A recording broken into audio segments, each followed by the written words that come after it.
E nesse nosso estudo do livro de Apocalipse, conforme muito bem sabe o Isaac, nós estamos no nosso segundo parêntese. O nosso primeiro parêntese, que é aquele capítulo que dá um a mais, que dá um plus, que dá uma informação adicional para que a gente possa entender melhor aquilo que está sendo narrado cronologicamente. Foi o capítulo 7, e agora nós estamos vendo um parêntese que vai do capítulo 10 até o capítulo 15. Sendo que esse parêntese maior, ele pode ser dividido em sessões, sendo que cada sessão mostra um aspecto, mostra um conteúdo. No capítulo 10 nós vimos a questão da titularidade, que os juízos, os selos, as trombetas, as taças, apesar de ser ações inconsequentes, ações muito intensas, ações catastróficas, elas estão de acordo com um plano maior. E esse plano maior se apoia no propósito que Deus tem executado e em favor da humanidade. E como nós vimos, o livro de Apocalipse é um livro de consumação, é um livro de passarreguação, e a forma como a coisa se consuma é através de juízo. E os juízos têm se consumado. Mas para mostrar que Deus não é apenas um Deus de ira, mas ele é um Deus de amor, parênteses têm se apresentado. E o parêntese do capítulo 10 é um parêntese que no auge, no clímax da intensidade dos juízos, né, vide juízo da quinta e sexta trombeta, que são muito, muito, muito intensos, a questão do abismo sendo aberto e anjos poderosíssimos que estão guardados há milhares de anos serem soltos para atormentar os homens, e depois uma horda, né, de 200 milhões de demônios serem soltos pela terra. Então são juízos muito intensos. Então no auge da intensidade desses juízos, um parêntese é feito para mostrar que tudo o que está acontecendo está acontecendo em função de um plano que tem se desdobrado, um plano que tem se desenrolado e que está em função do resgate da propriedade que na realidade pertence a Deus, mas que por enquanto está nas mãos de Satanás. É o resgate, como é que é? O nome é a reapropriação, como é que é? Reintegração de posse. Deus está reintegrando aquilo que é do Cordeiro, que foi dado a ele. E como um templo é levantado na tribulação, conforme a gente já tem visto já umas 2 semanas, e como o cronograma de Deus para com Israel é reativado na tribulação, faz que ele encerra o seu programa para a igreja com o arrebatamento. Com o arrebatamento, o programa da igreja está encerrado. Tudo que tinha que acontecer com a igreja está aqui nos capítulos 2 e 3. A totalidade do plano de Deus para a igreja se apresenta no séptuplo aspecto: Éfeso, Esmirna, Pérgamo, Tiatira, Sardes, Filadélfia, Laodiceia. As igrejas, 7 igrejas, 7 totalidade. Então, quando a totalidade do plano para a igreja se encerra, Deus reassume, Deus reativa o plano dele para Israel. E Cristo, nascido de mulher, nascido sob a lei, ele nasceu sob a lei. Ainda que a lei esteja judicialmente encerrada, o judeu se considera sob a lei. Ele ainda guarda o sábado, ele ainda pratica as coisas da lei. Então, a tribulação é como que um resto da lei. Deus vai tratar Israel de acordo com a dispensação em que eles insistem em ficar, já que eles ainda não adentraram na nova aliança.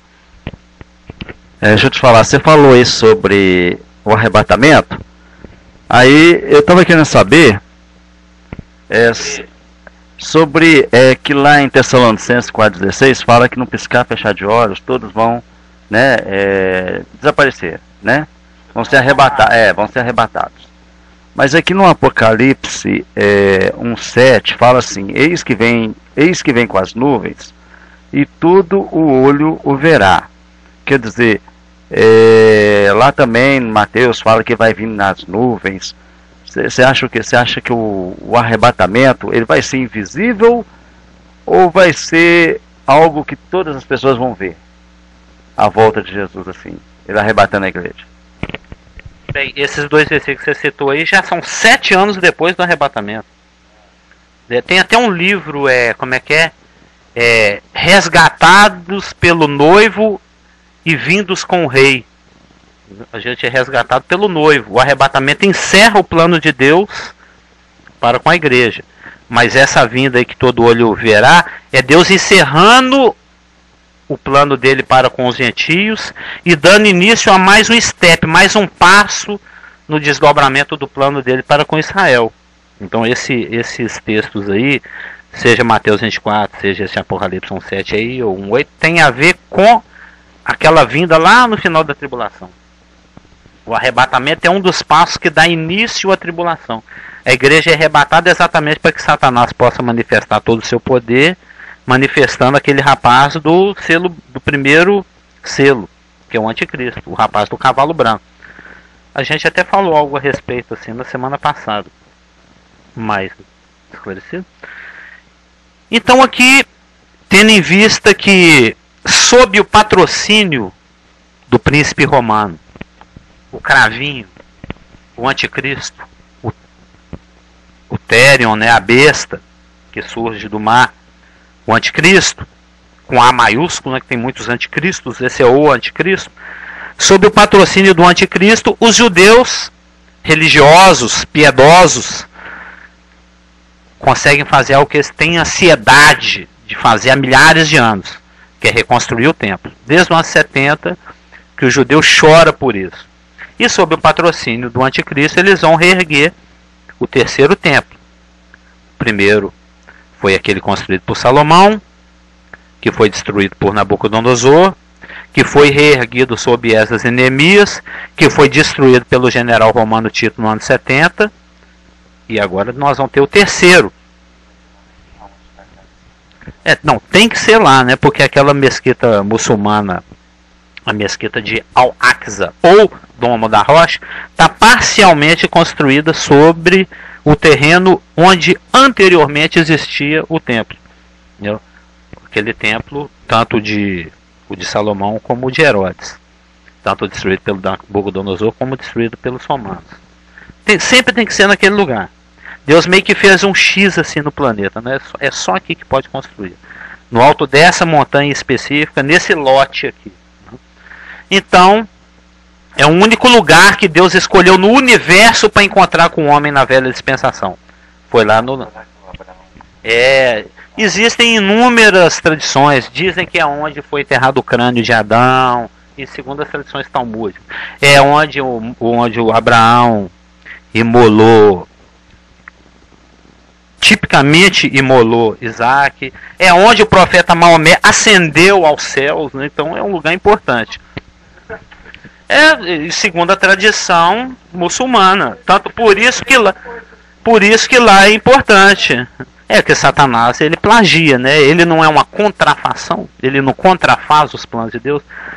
E como o tabernáculo, o templo, é um lugar de encontro de Deus com os homens, sob a administração judaica, nós vimos através de Apocalipse 1 e 2 que Deus ele pede para o apóstolo João ativar um adorômetro, um medidor de adoração.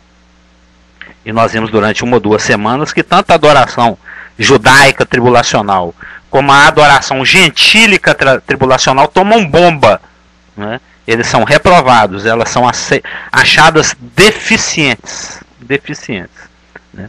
O adorômetro dá um número vermelho, né? Então, adorações deficientes. Então Deus habilita. E vamos ao nosso texto, que se encontra em Apocalipse 11, de 3 em diante. Todos estão lá? Estou lá. Lembra do Vila César? Darei as minhas 2 testemunhas. Apocalipse 11, 3, antes que ele não me pergunte. Darei as minhas 2 testemunhas Eu vou só dar o toque para ela ali, ó. Vai passando lumicolo. Darei as minhas, grifo em minhas, 2 testemunhas que profetizem por 1260 dias. A primeira metade da tribulação. Vestidas de pano de saco. São estas as 2 oliveiras e os 2 candeeiros que se acham em pé diante do Senhor da terra.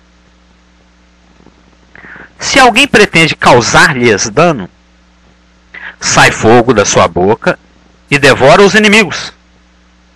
Sim, se alguém pretende causar-lhes dano, certamente deve morrer.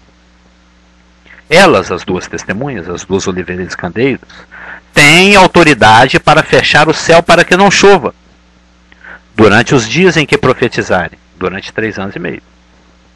3 anos e meio sem chuva. Tem autoridade também sobre as águas, para convertê-las em sangue, bem como para ferir a terra com toda sorte de flagelos, tantas vezes quantas quiserem. Grifo no quando. Quando tiverem então concluído o testemunho que devem dar, a besta, olha o grifão na besta aqui, ó. A besta é uma das 36 vezes em que a besta é citada no Apocalipse, né? 36 é igual a 6 vezes 6. 6 vezes 6, 36. A besta que surge do abismo pelejará contra elas, as testemunhas, e as vencerá e matará. Verso 8. Matará. E o seu cadáver ficará estirado na praça da grande cidade que espiritualmente se chama Sodoma e Egito. Grifo de furar a página. Onde também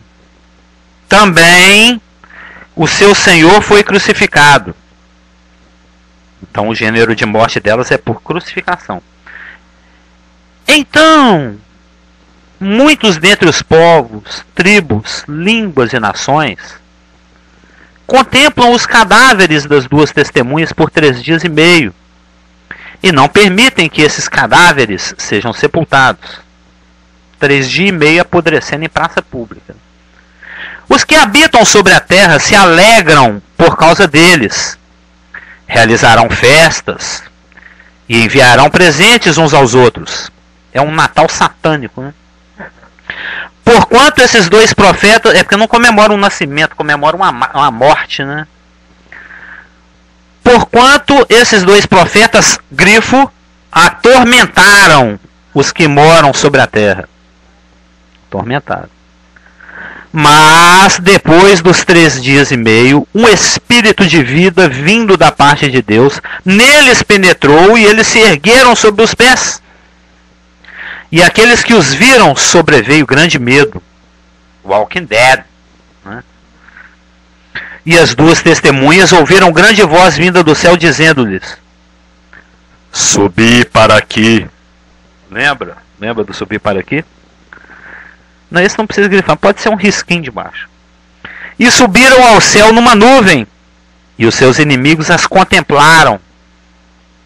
Naquela hora houve grande terremoto, e ruiu a 10ª parte da cidade, e morreram nesse terremoto 7.000 pessoas, ao passo que as outras ficaram sobremodo aterrorizadas e deram glória ao Deus do céu. Passou o 2º ai, eis que sem demora vem o 3º ai. Darei as minhas 2 testemunhas. Por que 2? Por que 2? Por que 2? Todo mundo sabe o porquê. Porque de acordo com Deuteronômio 17:6, Deuteronômio 19:15, Mateus 18:16, 2 Coríntios 13:1, 1 Timóteo 5:19 e Hebreus 10:28, além de João 8:17, o testemunho de 2 pessoas é que confirma um fato, né? É que verifica uma verdade. Se eu falar assim, eu vi o Isaac comendo meleca do nariz, pode ser verdade, Pode ser mentira. Mas se eu e o Cliff falar, não, nós vimos ele comer meleca do navio, aí é verdade. Um fato se estabeleceu. Porque alguém poderia se levantar. Por isso que a lei é muito rigorosa com essa questão do falso testemunho. Se você testemunhar falsamente, você toma pedrada até morrer. Você é apedrejado em público, de acordo com a lei. Você não pode dar falso testemunho. Dar falso testemunho é pena de morte lá na lei. Então, um rapaz se levanta em público e fala assim: eu vi o Nabote blasfemando o nome de Deus. O Acabe vai continuar sem a vinha do Nabote. Mas se levantarem duas testemunhas em público e jura pelo nome daquele que vive eternamente, fala, nós vimos o Nabote blasfemar o nome de Deus. Aí o público já pega as pedras e joga a pedra no rapaz até ele morrer. Aí o Acabe vai e herda a vinha do Nabote. Isso foi um plano que a Jezabel traçou. Então, Deus envia duas testemunhas, porque o testemunho de Deus de dois é verdadeiro. Por isso, tanto Jesus como a igreja primitiva enviava de dois em dois. Aquele que tem sabedoria em evangelizar, ele vai em dupla. Isso é meio que subliminar.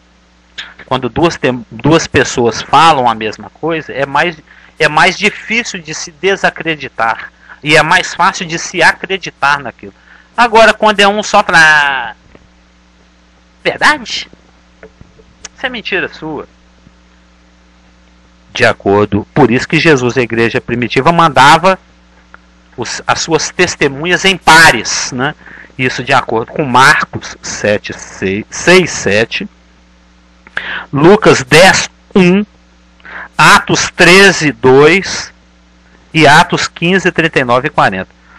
Jesus mesmo afirmava que o testemunho dele não era o testemunho de um, mas não era um testemunho isolado, mas era o testemunho de duas pessoas. Apesar que ele falava, quando você olhava assim, é uma pessoa falando. Mas tendo Deus outrora falado, muitas vezes e de muitas maneiras, nesses dias nos falou através do seu Filho.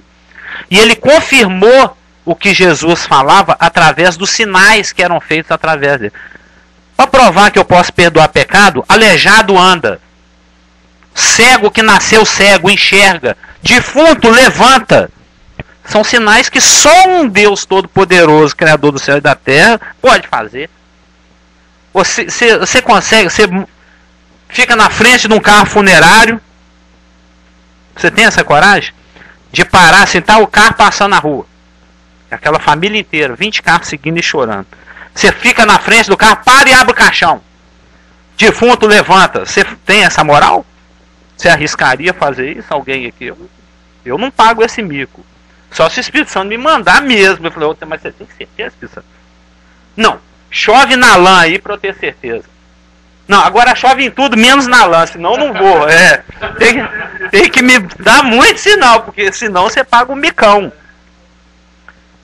E Jesus, e vem lá a viúva chorando, o filhinho dela lá morto, um rapaz dentro. Ele para o cortejo fúnebre, né? Abre a caixa do féretro e fala, rapazinho, levanta. E ele levanta. Hã? Oi, gente, vocês estão chorando aí, o que está acontecendo? Ele tinha... Não, pra você mandar o Saci Pererê sair de dentro da gruta, né? Que o Lázaro saiu, né? Lázaro, vem pro lado de fora. E ele todo enfaixado saiu pulando, mas saiu. Não é pra... ou então andando bem de pezinho, assim, porque ele estava atado e Jesus falou, Lázaro, come out. Lembra da fita? Lembra da fitinha lá da aula de inglês? Nunca vou esquecer. Lázaro, come out. Acho que a pronúncia é uma boa, né? De tanto que eu ouvi aquela fita. Não, porque o pastor Cliff dava umas fitas pra gente, era a nossa aula de inglês. Então, o Pai confirmava o testemunho de Jesus Cristo através de sinais, através das obras que ele fazia. Isso está em João 2, 11, 18, 23. Isso está em João 3, 2, que você podia abrir para nós quando está com um círculozinho assim verde, é para ler. João 3:2, João 5:36, faz favor. Então nós temos aqui, ó, o testemunho de Jesus Cristo era um testemunho duplo, porque eram as palavras dele e os sinais que o Pai ministrava através dele. Isso é visto em João 2:11, 18, 23. João 3:2, que daqui a pouco o Isaac vai ler para nós. João 5:31, 32, 36, 37 e 39, sendo que o Márcio vai ler para nós João 5:36. João 6:30, João 7:31, João 10:25b e João 10:38. Dentre outros, né? Dá para procurar, mas tem o próprio Hebreus que eu acabei de citar aqui.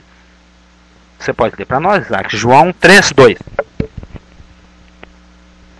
Em resposta, Jesus declarou: digo-lhe a verdade, ninguém pode ver o reino de Deus se não nascer de novo. Ou seja, não só ele falava, como o Pai testemunhava, como o Espírito. Tanto é que no batismo houve um testemunho triplo. É ele saindo da água, a voz do céu: esse é o meu filhão. E o Espírito Santo descendo. Às vezes era até triplo, né? João 5:36. Mas eu tenho maior testemunho do que o de João, porque as obras que o Pai me confiou para que eu as realizasse, essas que eu faço testemunho a meu respeito de que o Pai me enviou. Isso é claríssimo. Tanto é que quando a gente nasce de novo, de acordo com o versículo que ele leu, a gente tem um testemunho duplo. A gente nasce da água, que é a palavra, e do Espírito, que é o testemunho que o Espírito dá de Jesus Cristo usando a palavra. E a palavra revela Jesus Cristo. Então, a palavra revela a Jesus Cristo, a água, e o Espírito revela a Jesus Cristo. É um testemunho duplo. Então, quando a gente nasce de novo, nós estamos acreditando numa verdade. A gente não está acreditando numa mentira, num mito, num conto.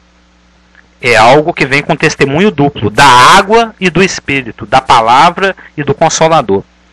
Darei as minhas duas testemunhas. Por que minhas? Minhas enfatiza relacionamento e comunhão. O próprio Deus está falando. Minhas. Deus nunca fica sem um testemunho. Nunca. Nunca. O próprio Elias, quando estava sendo perseguido por Jezabel, ele meio que falou com Deus assim: se eu morrer, você fica sem testemunho nessa terra. Porque só eu que sobrei. Israel todo está apostatado, está afastado de ti. Aí Deus: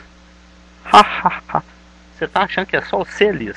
Eu tenho mais 7.000 que não dobraram os seus joelhos diante de Baal. Você não está vendo, mas eles estão por aí. Muitas vezes, Deus tem aquele que testemunha a favor dele. Isso pode não ser explícito, mas que existe, existe. E quando necessário, ele convoca. A gente sabe que assim que a igreja for arrebatada, por um muito breve lapso de tempo, isso eu creio pessoalmente, porque a Bíblia não é muito clara a respeito desses detalhes, com muita rapidez, logo após o arrebatamento, Deus vai providenciar o testemunho dos 144.000, que a gente aprendeu no primeiro parênteses, em Apocalipse 7. A gente não sabe de que forma Deus vai providenciar isso. Eu penso que vai ser de uma forma sobrenatural, assim como ele providenciou o testemunho de Paulo. Paulo não estava lá pocotó, a caminho de Damasco, e ele abriu, rasgou o céu e ficou mais brilhante que o sol do meio-dia, e o Paulo caiu do cavalo, e as pessoas: que trovoada é essa? Nós estamos ouvindo um barulho. Mas o Paulo estava entendendo o aramaico que estava sendo dito a ele, ou o hebraico, não sei. Saulo, Saulo, porque me persegue? Quem és tu? A gente conhece a passagem bem de Atos 9. Eu particularmente penso que assim que a igreja é arrebatada, Deus muito rapidamente providencia o testemunho dos 144.000, 12.000 de Judá, 12.000 de Ruben, 12.000 de cada tribo de Israel, e convoca essas duas testemunhas, que vão profetizar, durante a primeira metade da tribulação. Que nós vimos a semana passada, tem um testemunho triplo. Elas testemunham denunciando a falsidade do pacto com o príncipe romano. A Melanie anotou isso tudo. Elas, como conteúdo da sua mensagem, também denunciam a pecaminosidade da geração tribulacional, em especial de Israel, e anunciam que aquele que foi rejeitado está prestes a voltar. Então você tem que se arrepender. Nós vamos ver isso com um pouco mais de detalhe mais para frente, só estou adiantando. Então Deus nunca fica sem um testemunho. Durante a igreja arrebatada, Deus rapidamente providencia o testemunho das duas testemunhas, mas que vão testemunhar somente durante a primeira metade da tribulação, e que, conforme Apocalipse 11:7, vão ser martirizadas pela besta assim que elas terminarem o seu testemunho, o seu ministério. Mas o testemunho da iminência da vinda do dono do pedaço, daquele que reclama a titularidade de Jesus Cristo, vai se prolongar pelos outros restantes 3 anos e meio. Ou seja, as 144 mil testemunhas, 12 mil judeus de cada tribo, intouchables, não vão ser tocadas em hipótese nenhuma. Elas são protegidas de uma forma especial durante os 7 anos. Tanto é que a gente aprende em Apocalipse 14, que lá no final da tribulação, elas estão lá em pé, cantando o canto de vitória lá com Jesus Cristo, que acabou de aterrissar no Monte das Oliveiras, partindo ele no meio. E as 144 mil estão lá dando as boas-vindas, né? São 144 mil testemunhos que vão andar igual um batalhão de apóstolo Paulo pelo planeta inteiro. Essas pregam para o planeta inteiro durante os 7 anos. As duas testemunhas pregam para Israel em Jerusalém durante 3 anos e meio. É meio tipo Pedro e Paulo, né? As duas testemunhas é meio que o Pedro, é aquele que fica lá em Jerusalém. 144 mil são os Paulos, né, esparramados pelo planeta. Só as duas testemunhas que são boas. Os 144 mil são intouchables. A gente viu isso em Apocalipse 7 e vamos ver novamente em Apocalipse 14. Os 42 meses do pisar de Jerusalém pelos gentios, na segunda metade, lembra que nós lemos aqui, ó. Darei as minhas testemunhas que profetizem por 1260 dias. Esses 1260 dias é a primeira metade da tribulação. É o período durante o qual elas testemunham. Tanto é que nós vimos que o ministério delas é contabilizado em dias, porque o trato de Deus com os seus é um trato diário. Hoje eu vou providenciar a sua comida e a sua roupa. Mas pai, amanhã eu tenho um aluguel para... Calma, filho. Amanhã é amanhã. Basta cada dia o seu mal. Vão resolver o problema de hoje. Lembra que nós conversamos a respeito da questão do pré-ocupar? Do estar ocupado por antecipação? O trato de Deus com os seus é dia a dia. Elas testemunham no primeiro dia. Deus garante a integridade das duas testemunhas no primeiro dia. Elas entram no segundo... cocoricó, acorda. Segundo dia de testemunho. Deus garante a integridade delas e a manutenção das duas pelo seu segundo dia. Cocoricó, acorda no 30º dia de testemunho. Deus providencia a manutenção e a proteção dessas duas testemunhas no seu 30º dia. 154º dia. Cocoricó, dia número 154. Dia número 895. Cocoricó. Deus providencia a manutenção e a proteção. Durante 1260 dias, eles são intouchables. As duas testemunhas, ninguém encosta nelas. É um assinte à besta, ao anticristo, a pessoa mais poderosa do planeta, o homem que manda e controla nações inteiras, o homem que determina a economia do mundo, ele que determina a bolsa de Frankfurt, você vai subir meio ponto hoje. Ele manda em tudo. Bolsa de Nova York, você vai subir hoje 0,75 pontos percentuais. Não mais, não menos. Ele manda no planeta. Ele tem exércitos inteiros. Exércitos da Europa inteirinho à disposição dele. Bomba atômica à disposição dele. O capital judaico global nas mãos dele. Falou, quanto você está precisando aí? Está precisando de quantos trilhões hoje, anticristo? Trilhões judaicos à sua disposição. Armas bélicas, controle sobre o planeta inteiro. Mas tem dois crentes chato, mal vestido e fedorento, falando na cara dele. Esse cara é mentiroso. Tá enganando vocês aí, ó. É porque ele vai ter a capital em Genebra e em Jerusalém. E eles desafiando o anticristo, denunciando o pacto do anticristo com muitos judeus na tribulação, de acordo com Daniel 9. Ele fará firme aliança com muitos por uma semana. Essa aliança que ele fez aí é interesseira, é hipócrita, é fingida, denunciando. Vai. Igual o Elias denunciava Acabe e Jezabel publicamente, igual o João Batista denunciava Herodes. Ela tá pegando a mulher do irmão aí, ó. Esse cara é um safado, isso é um adúltero, isso é um pilantra, isso é um ladrão. Vai denunciar publicamente. E esse papo que você fez aí é mentiroso, assim que é poder, passa a perna em vocês. E ele não pode fazer nada. O cara manda no mundo, não pode com dois caras. Conforme fala aqui, até citei as duas testemunhas. Se alguém pretende causar-lhes dano, certamente deve morrer. Porque as duas testemunhas têm o poder de executar 4 sinais. Hadouken! Sopra um fogão e queima quem estiver na reta. Igual aquele fogo que caiu lá e exato, de 2 Reis 1, se não me engano. Lembra que veio uma guarnição. Aí, rapaz, esteja preso, desce aí da caverna. Senhor, manda fogo do céu, eixo. Queimou 50 ou 60 soldados. Uma guarnição inteira. E eles têm o poder de destruir aqueles que...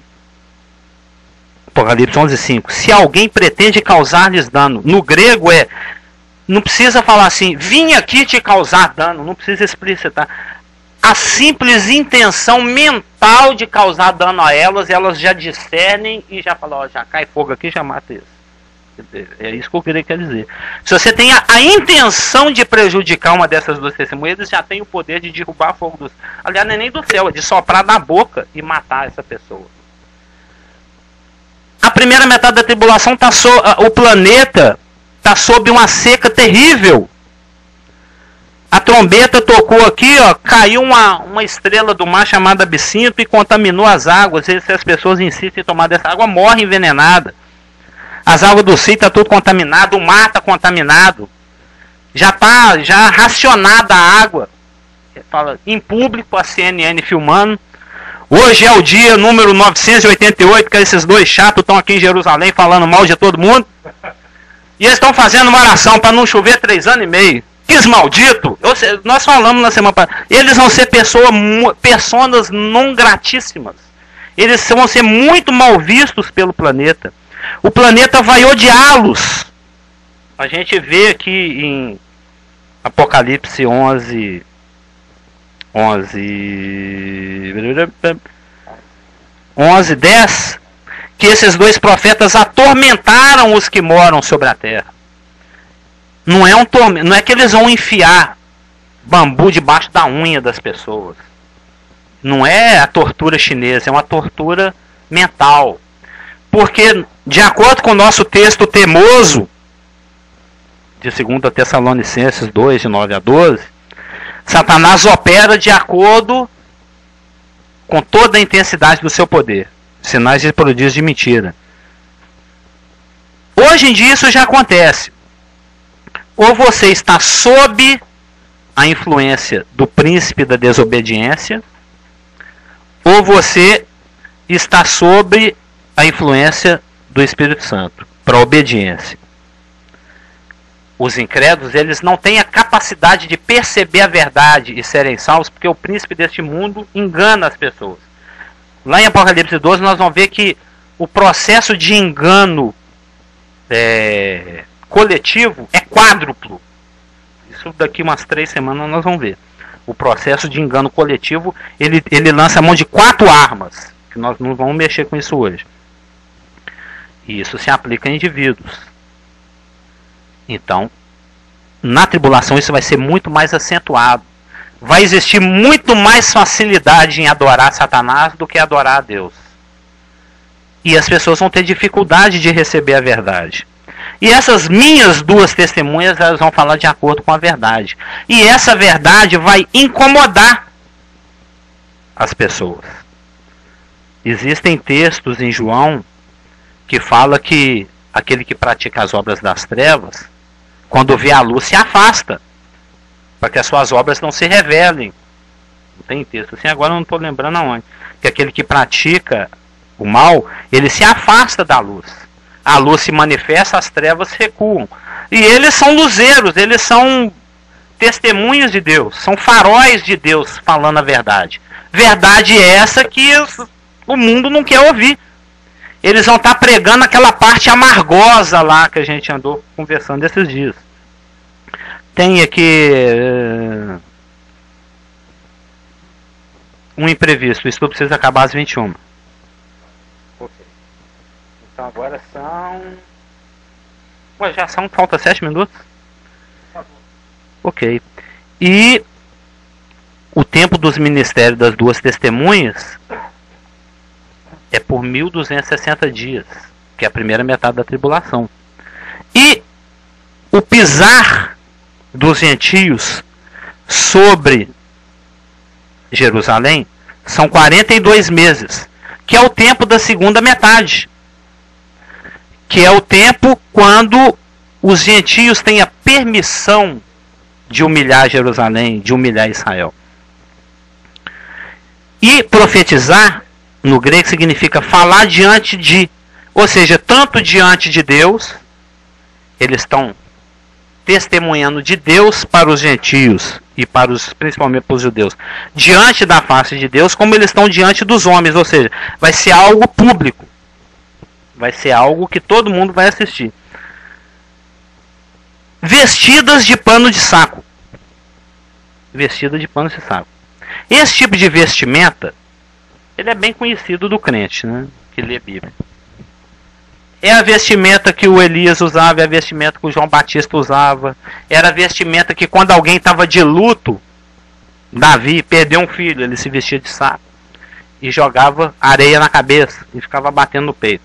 Esse tipo de vestimenta, feita de peles de bodes e de camelos, sem curtir, sem pintar, cru, do jeito que tiver, bem feio e fedorento, era usada em tempos quando o julgamento estava próximo e se exigia arrependimento. Então era um tipo de vestimenta característico de o bicho está pegando. Era um tipo de roupa que era usado quando a coisa não estava muito boa. Era um tipo de roupa que quando alguém se apresentava assim publicamente, falou, é mais ou menos parecido com aquele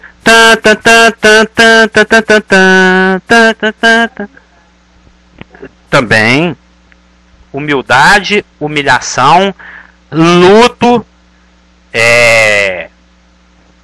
iminência de juízo, necessidade de arrependimento. É o símbolo da desgraça. A desgraça se aproxima. Quando toca essa musiquinha na televisão, eu falei, quem morreu? Não é?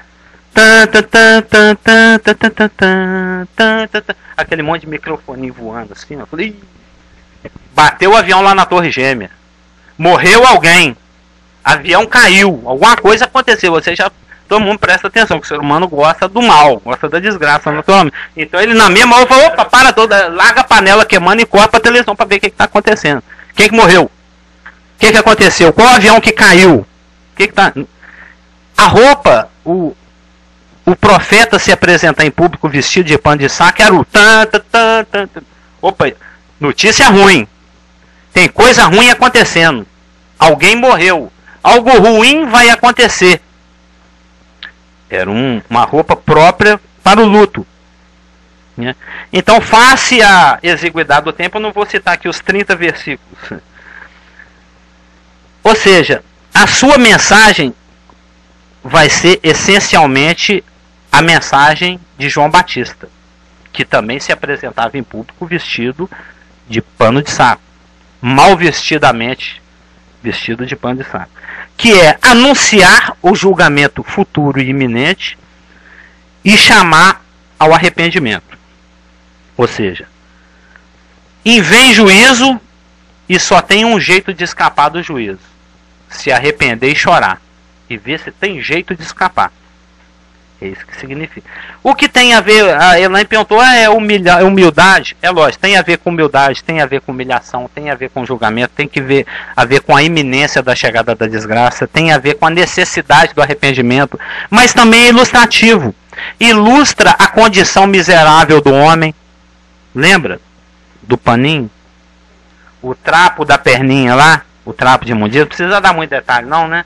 Ou seja, fala da miséria humana, né? Da miséria humana, que precisa ser socorrida. Né? Mas depois de tanta catástrofe, assim, tantas coisas ruins, aí vem duas testemunhas, por exemplo, né? E fala assim, olha, vai acontecer mais coisas ruins. Mas já parece que eles já estão acostumados com isso, então não. Devido a tantos fatos desastrosos já houve antecipadamente. Por que você acha que eles vão dar ouvido a duas testemunhas que vão falar que vai acontecer mais coisas ruins? Aliás, você falou bem, né? Eles já estão acostumados com isso. Os juízos já vêm sendo dados contagotalmente, exatamente para que o homem vá se habituando e possa suportar o pior que vai chegar ainda. O pior é na segunda metade da tribulação, é que é a parte pior, que são as taças. A taça é a parte mais intensa, que é exatamente o que? A sétima trombeta. Não são 3 ais? Ai, ai, ai. Por causa das trombetas que ainda tem que ser tocada. A quinta foi terrível. A sexta foi pior ainda. A sétima é o máximo do péssimo, porque ela é composta de 7 taças cheias de ira. Ok?